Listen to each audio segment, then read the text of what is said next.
Bueno, la vejez es la última etapa de la vida del ser humano y bueno, el envejecimiento en la actualidad es un poco, digamos, controversial porque pues obviamente existen varios problemas y existen también mitos. El ancianismo y los estereotipos, como ya lo habían dicho, son mitos que van relacionados en cuanto a cultura, sabiduría y experiencia.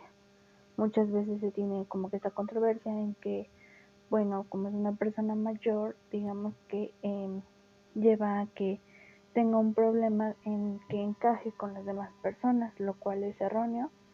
Eh, También está una perspectiva sociológica y cultural, como ya lo había dicho. En muchas culturas los ancianos o las personas mayores son, digamos, personas muy valiosas. Ahorita les voy a poner un ejemplo acerca de esto. Y bueno, tenemos 4 décadas de la cenitud de envejecimiento, donde la primera es sexagenarios, que va de 60 a 69 años de edad. Y bueno, esta es la transición a la nueva etapa o la adaptación a la nueva etapa. Conlleva nuevos roles, eh, disminuciones eh, de la nueva realidad. Esto cuesta un poco adaptarse a las personas y pues obviamente la fortaleza decae. La fuerza de la persona ya no es la misma, ni tanto física ni mental. Eh, septuagenarios, septuagenarios es de 70 a 79 años de edad y esta lleva a la persona a ser íntegra. La pérdida, bueno, con ello vienen pérdidas y enfermedades, pueden ser pérdidas de la pareja o pérdidas de un hijo, de un hermano, de los propios padres, eh, pérdida en la participación social, ya no es lo mismo, ya no interactúa con los demás de la misma manera, eh, pérdida en la actividad sexual o disminución de la actividad sexual. Esto entramos en algo, digamos que algo controversial, porque pues obviamente los hombres ya no tienen esta misma condición, digamos así, tanto que a las mujeres sí el deseo sexual aumenta, pero no al grado de que pues obviamente va a ser lo mismo que fue en la juventud. Los octogenarios son de 80 a 89 años y estos viven obviamente de los recuerdos, de lo que fue su infancia, su juventud, su niñez. Eh, Tienen dificultades para adaptarse al ambiente porque pues obviamente como ellos van creciendo, la generación va también creciendo y las necesidades y obviamente el estilo de vida también es diferente. La debilidad y las discapacidades pues también obviamente viene con esto de la salud, de que si cuando fui joven digamos no me cuidé o aunque me haya cuidado tengo una enfermedad hereditaria, entonces también viene con esto. Eh, los nonagenarios son de 90 en adelante y estos es la ausencia de responsabilidad. Ya no, digamos, ya no se tienen, digamos, esa responsabilidad de que, bueno, tengo hijos, voy a cuidar de ellos aún. No, ahora ya es, digamos, que ellos van a vivir su vida de una manera diferente y sin responsabilidades. La salud es grave en caso de no tener un control de esto.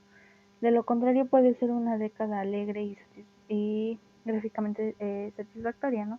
Porque pues obviamente ya llevaron con ellos todo esto.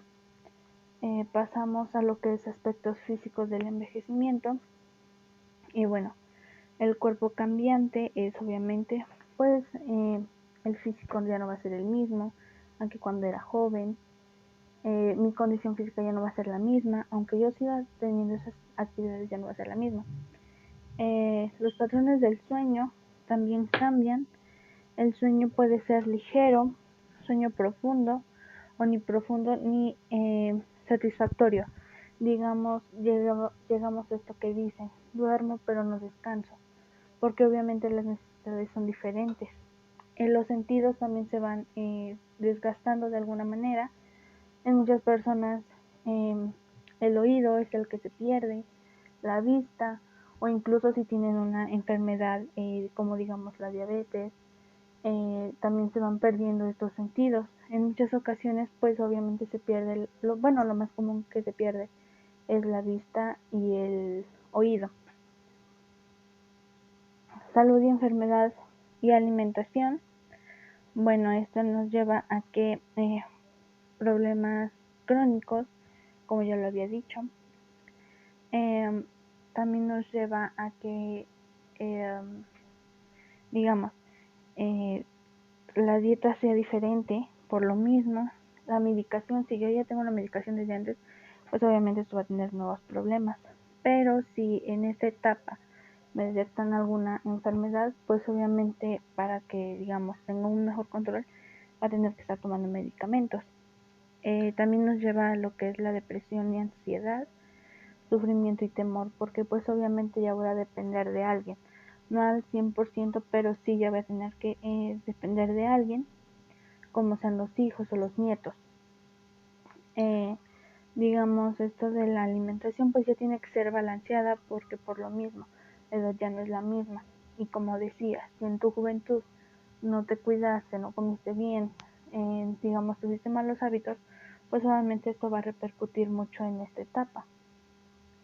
Las causas del envejecimiento, bueno, estas causas son, como ya lo había mencionado, pueden ser por enfermedades hereditarias, también pueden ser causadas por enfermedades, la mala alimentación, el no tener una buena actividad física o que ya nunca la tuve. Eso también nos puede llevar a este problema. El deterioro también puede ser uno de estos, porque pues obviamente al yo no estar en movilidad, mi cuerpo, digamos, se va a pausar de alguna manera o se va a quedar rígido. Entonces esto va a generar que pues obviamente mi envejecimiento sea más rápido o actúe de una manera más rápida. Las teorías del envejecimiento, estas son las estocásticas, y bueno, estas teorías me van a hablar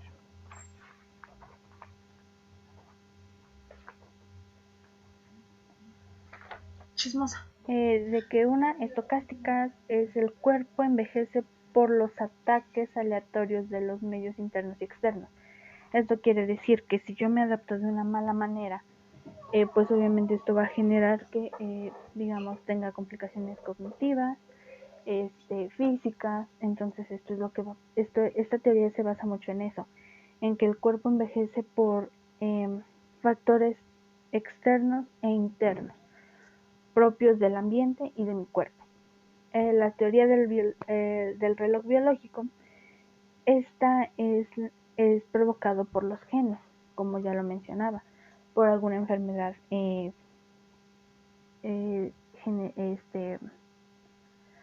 una enfermedad hereditaria, o porque yo ya en mis genes traigo, digamos, ese defectito de que, digamos, mi mamá tuvo cáncer, pues yo también voy a tener cáncer. Esto es a lo que nos lleva a la teoría del reloj biológico.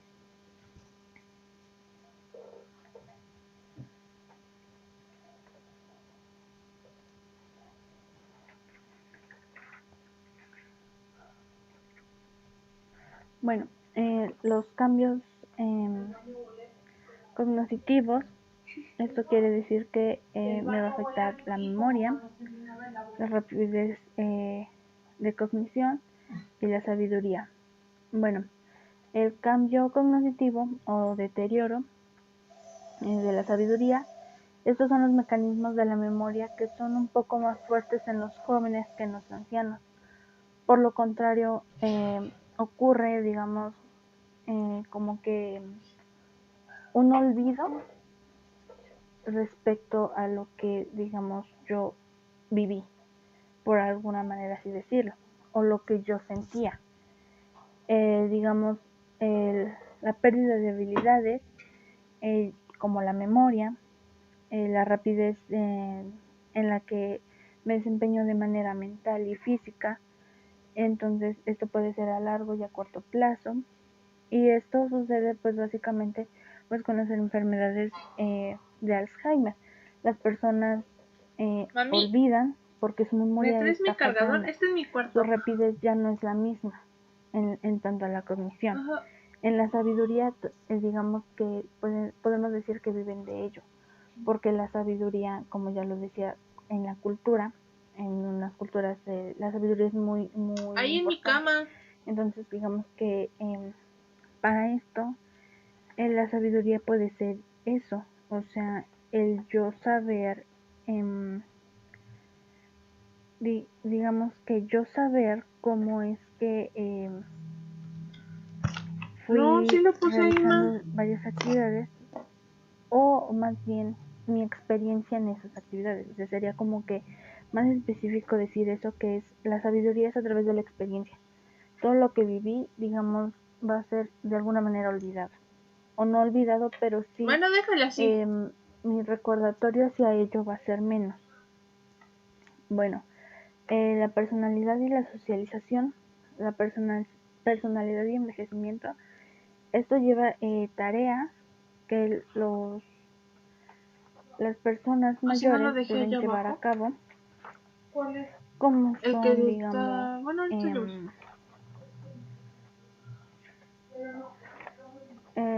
digamos que va más allá de los consejos, es, digamos que el apoyo que le dan a los hijos. Esas son algunas tareas.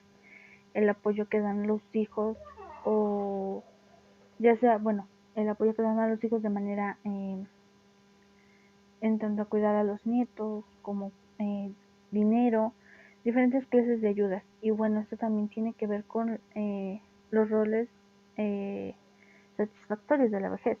De hecho, uno de los más importantes es el cuidar a los nietos, porque digamos que recuerdan cuando cuidaban a sus hijos, o ese sentimiento vuelve a ellos.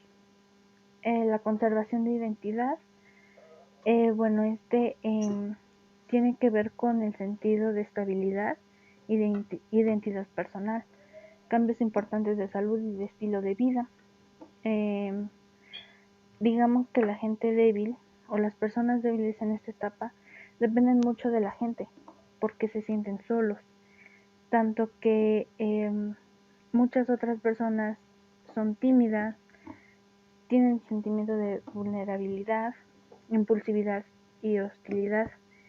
Bueno, los introvertidos son más propensos a la timidez y el retraimiento, mientras que los extrovertidos generan conservación en esta característica de su personalidad.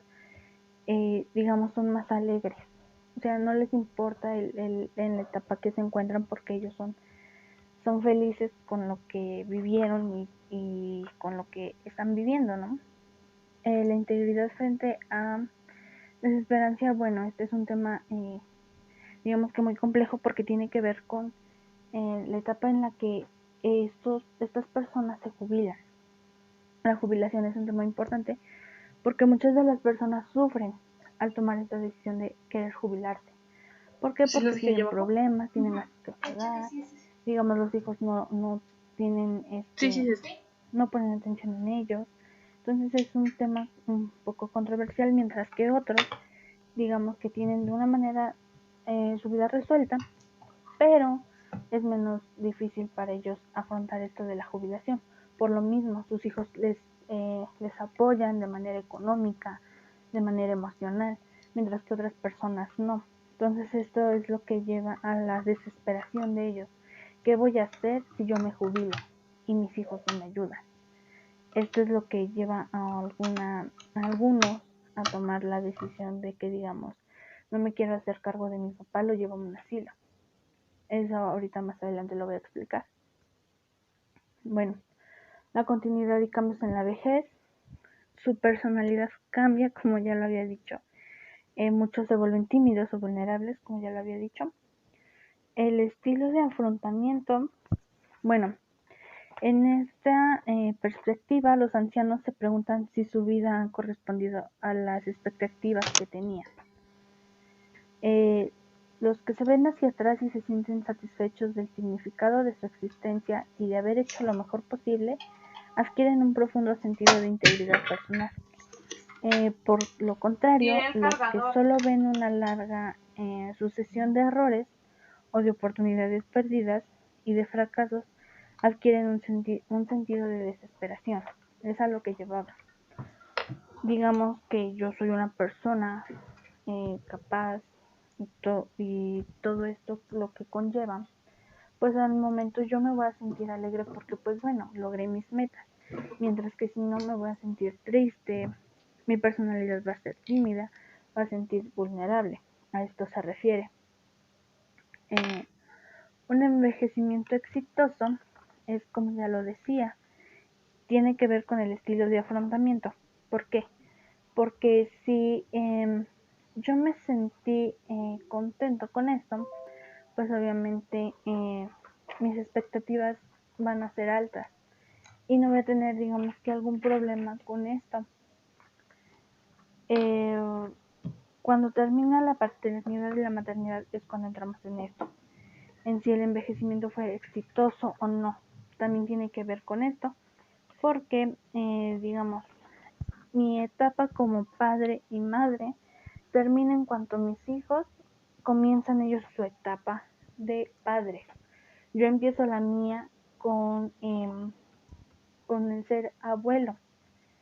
Ya no voy a tener responsabilidad alguna con mi hijo, sino ahora voy a sentir, digamos, una responsabilidad de acuerdo a mis nietos, o con ellos voy a sentir la responsabilidad.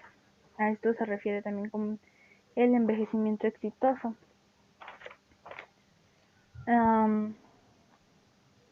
Las relaciones personales y familiares, bueno, eso tiene que ver con los hijos, también tiene que ver mucho con los hermanos y los amigos.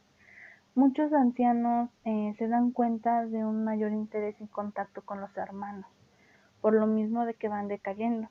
Las relaciones que se distanciaron durante la madurez algunas veces se renuevan y revitalizan en esta etapa. Los hermanos comparten la casa, ofrecen consuelo y apoyo en momentos de crisis, ya sea económico o mental. Los amigos ayudan en situaciones de emergencia, digamos como en enfermedad. También cobran especial importancia para los que carecen de hermanos. Los amigos son un buen apoyo para esto mismo. Como ya lo dije, las relaciones con los hijos y los nietos es muy importante. El cuidado del cónyuge enfermo. Esta es una parte, digamos, un poco más dura en estos casos. ¿Por qué? Porque yo estoy cuidando de la persona que estuvo a mi lado durante varios años, por así decirlo.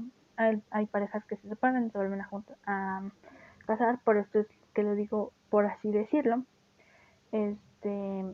Bueno, digamos, tuvieron una larga vida. En el momento en que uno de ellos se enferma, a la otra persona se le carga, digamos,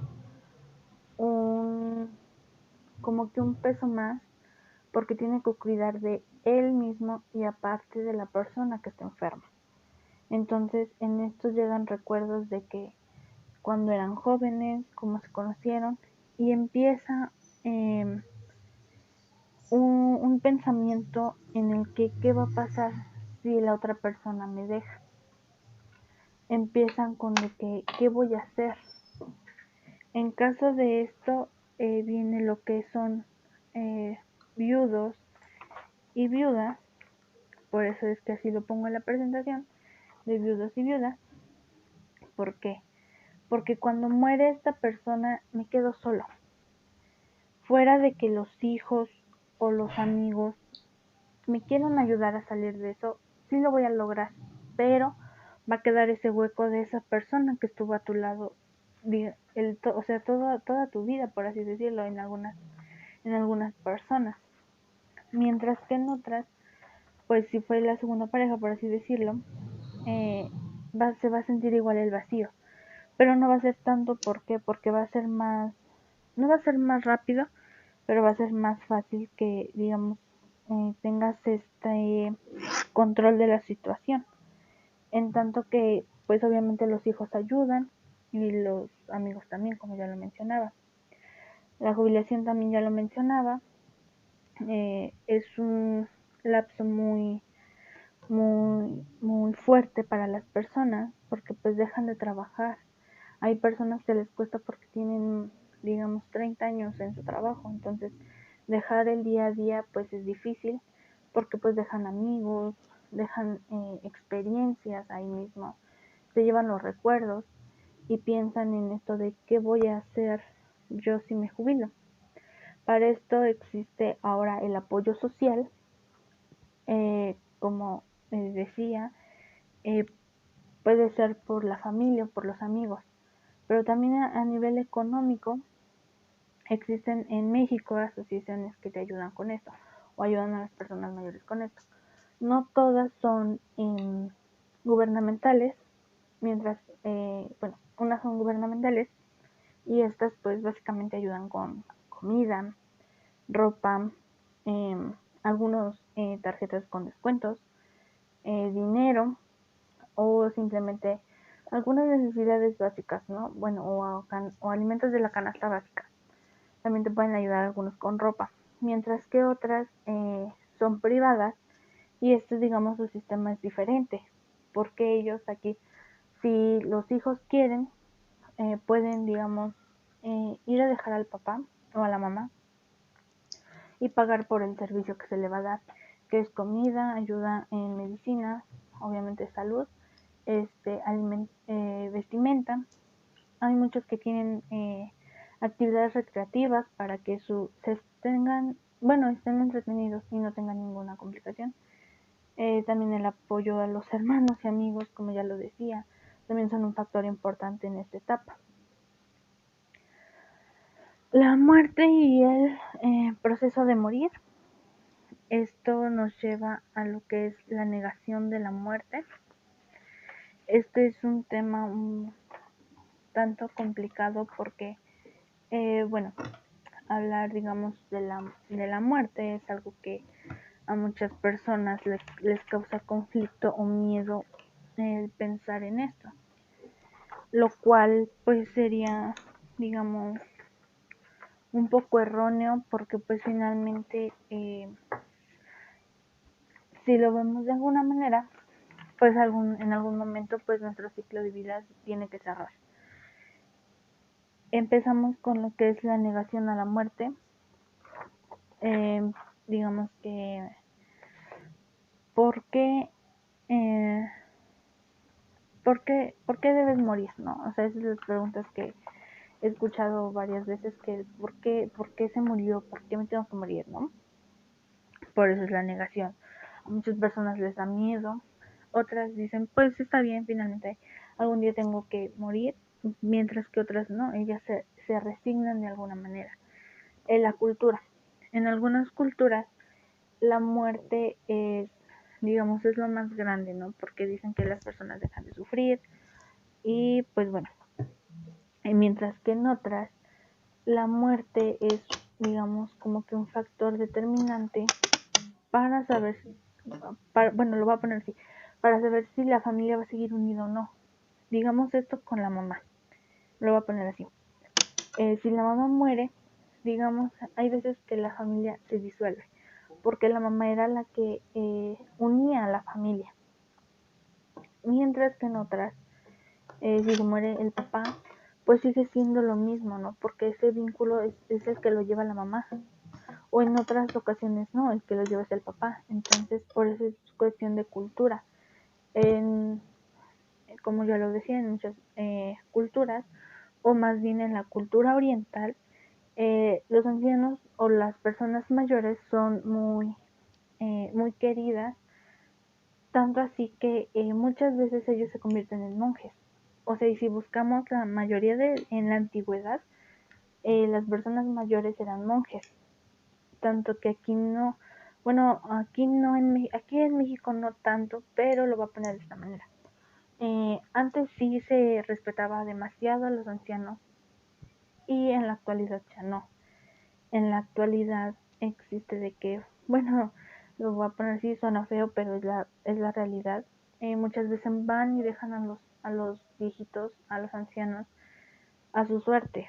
O sea, digamos que son números grandes los que se tienen respecto a esto.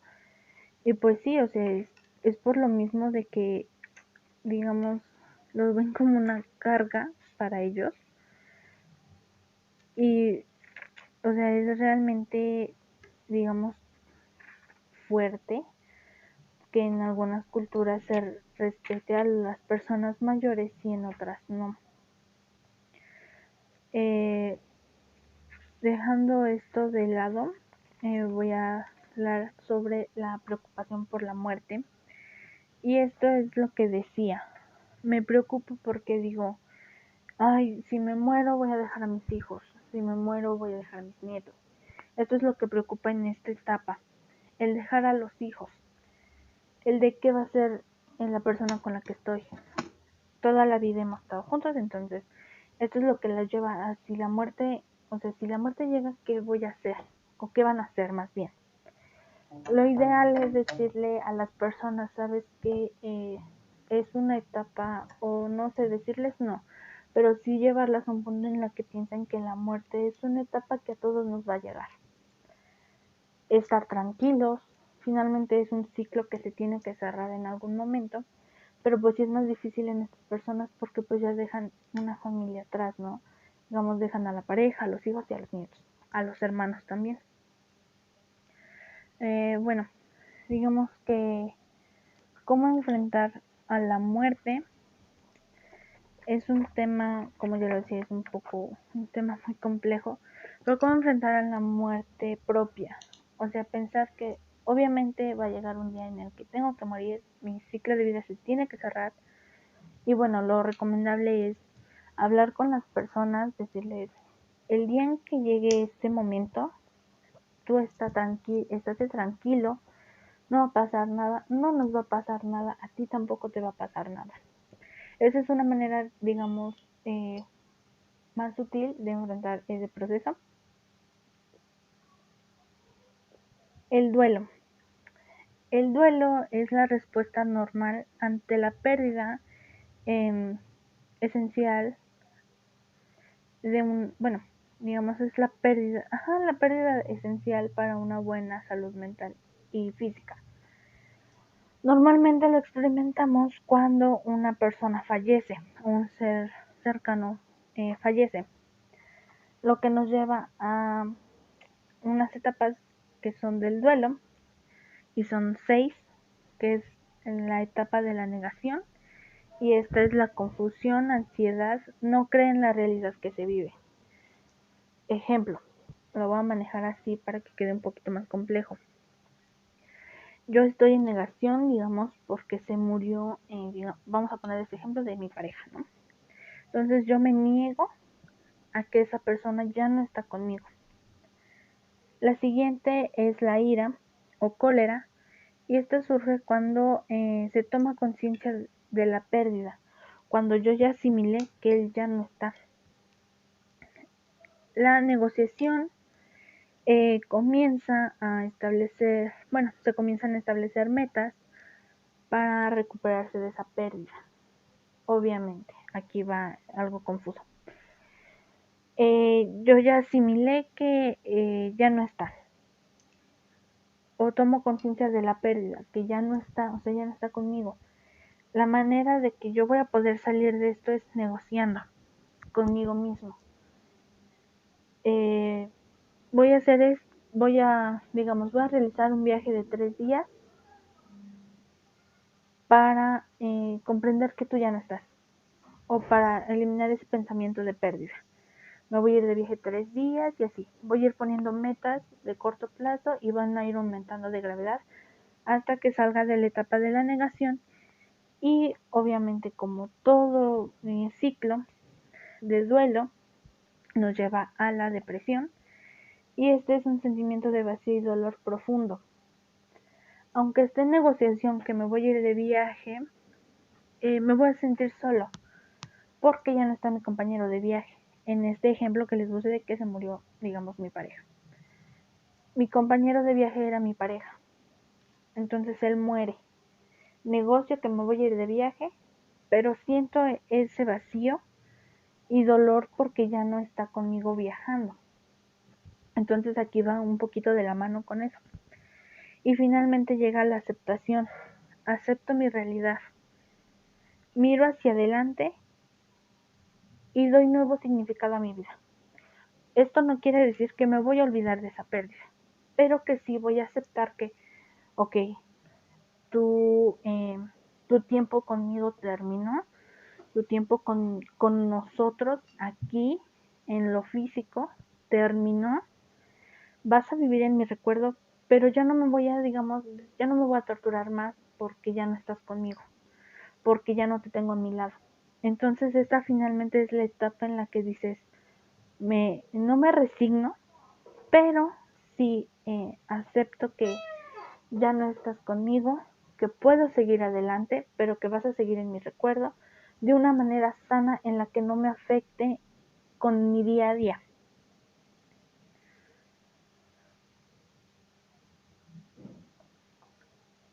Finalmente llegamos al duelo y luto, y aquí se trabaja algo muy importante, es el trabajo del duelo, y este es el afrontamiento de las reacciones emocionales ante la pérdida de un ser querido. Por eso decía que va mucho de la mano con el duelo. El duelo anticipado, este es prepararse emocionalmente para la muerte de un ser querido, como en el caso de una prolongada enfermedad terminal. Esto es, digamos que en el ámbito médico, por así ponerlo, es, es muy común que te digan los doctores, sabes que, vamos a poner un ejemplo de cáncer. Tu mamá tiene cáncer, tiene un lapso de vida. Tú ya lo vas asimilando a que, bueno, digamos que tiene cáncer, está en fase terminal, bueno, tiene tanto tiempo y ella va a fallecer. En ese lapso de tiempo que te dan los doctores, ella puede fallecer.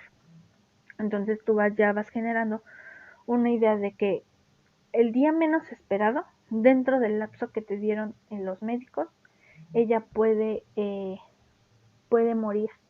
Entonces tú ya vas asimilando. El momento en que se llega duele, pero digamos, no, el impacto no es el mismo. El impacto es menos porque tú ya sabías que ella tenía una enfermedad y obviamente el día tenía que llegar porque pues ya te lo habían dicho, por así decirlo. No lo quiero decir, o sea, suena, digamos, cruel, pero es la realidad. Entonces te vas asimilando que, bueno, tiene esta enfermedad, algún día tiene que dejarnos dentro del lapso que nos dio el médico. El duelo crónico, bueno, este proceso en el que el sobreviviente nunca logra superar el dolor. Digamos que fue un accidente, vamos a ponerlo así, fue un accidente en el que yo iba, digamos, con amigos, íbamos a ir en la fiesta y todo. Sí, bueno, ocurre el accidente y uno de ellos, o digamos en este caso, para no salirme de contexto, yo iba con mis papás y mis papás, digamos, son personas mayores.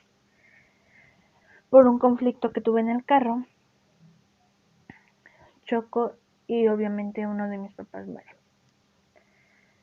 No me lo va a perdonar, o porque dice que no se logra superar, porque llego al punto en el que digo yo tuve la culpa. Entonces el dolor va a ser tan grande que no lo voy a poder, digamos, de alguna manera soltar o liberar. Hasta que, digamos, las etapas del duelo se vayan de alguna manera generando al punto al llegar de aceptar. Aunque, ok, fue una pelea en la que los 3 estuvimos involucrados, los 3 tuvimos parte de culpa, está bien, esté suelto. Esto quiere decir que pues obviamente la aceptación va a ser un poco más dura, pero finalmente tengo que llegar a ello. Tal vez no lo voy a superar al 100%, pero ya no voy a seguir trabajando ya no voy a seguir con ese dolor tan permanente que sentí al inicio. Y bueno, la conclusión del ciclo vital tiene que ver con que, la pérdida de, ya sea de un niño, de un joven, de un adulto,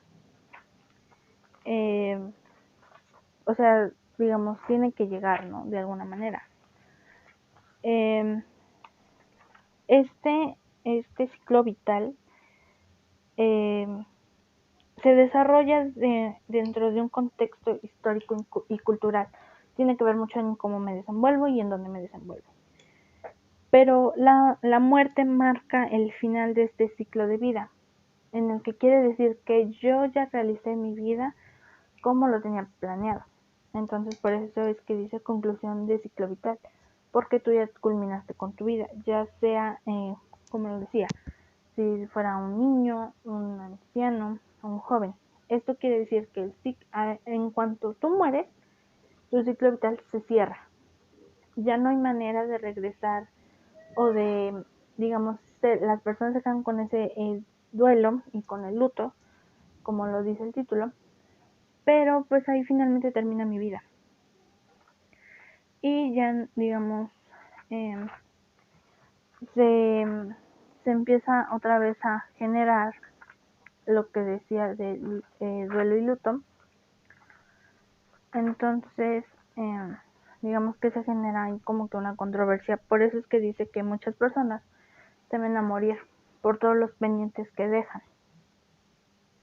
Y bueno, para cerrar, digamos, para cerrar esta explicación, voy a decir una frase que es de Len Sedouji, y que dice que ama como si el amor fuera a durar siempre, lucha como si pudieras cambiar el mundo, sueña como si fueras a vivir eternamente y disfruta como si fueras a morir mañana. Tiene que ver esta pequeña frase mucho con lo que acabo de explicar. Y bueno, eso sería todo de mi parte. Gracias.